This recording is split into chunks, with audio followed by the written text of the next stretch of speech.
Well, we're finally here after the long college basketball season. We're finally here at March Madness. You got it. So let's look at the bracket this way.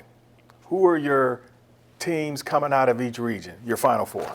I got Villanova coming out of the East, Arizona coming out of the West, Purdue coming out of the Midwest, and North Carolina coming out of the South.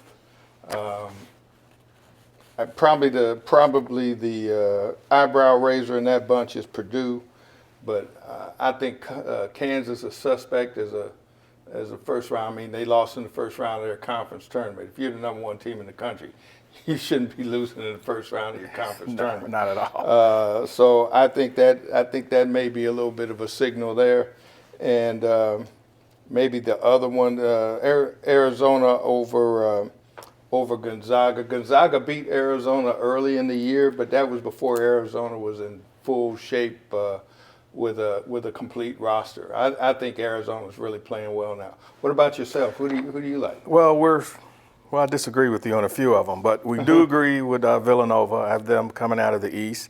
I have Gonzaga over Arizona coming out of the West. I'm going with Oregon to beat Kansas. To come out of that Midwest bracket, and UCLA over North Carolina. I can go with most of that. See, I know you're Mr. Defense guy, and I have these offensive juggernauts in Oregon and UCLA, but I think during the tournament, I mean, defense has its place, but when you get a hot team and they can score, I think that can move them along. Without question, and in fact, I'll throw this back to you. A lot of the teams that I have as Cinderellas or teams that can blow up a couple brackets fit your profile of teams that can score. Yes. And because I admit the scoring is going to be a big thing in this tournament. Give me a couple of your wild card teams. UNC Wilmington. Yeah. They probably a good point guard, which is always key. Always key in that. Virginia Commonwealth, they could stir some things going on in the West. They still have a little havoc left in the system. Yes, they do. And of course, you can't be from Cleveland without rooting for somebody that has Cleveland ties, and that's Musselman at Nevada. Eric Musselman, and I think Nevada can make some noise. In fact, I think they're going to beat Purdue. They're going to beat your Purdue. Yeah.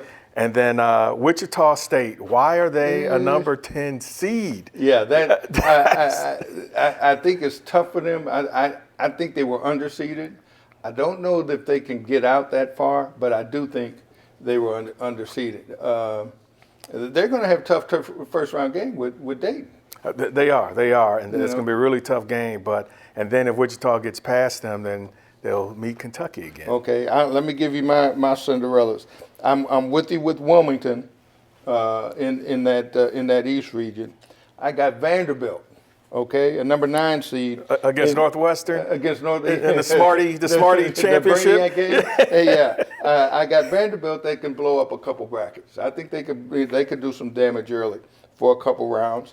I got Middle Tennessee State in the South. That's a team I think people just look in their bracket, coaches look in their bracket and say, where are they? Yes. Because I don't think they want those. I don't think they want Middle Tennessee in their bracket. And the other one is a little bit of some folks might not call them a Cinderella, but they're a 10 seed, and that's Oklahoma State in the Midwest. They're going to take care of Creighton and a couple other folks there without too much problem. So that's kind of how I see it going into the tournament. And we're probably all wrong anyway.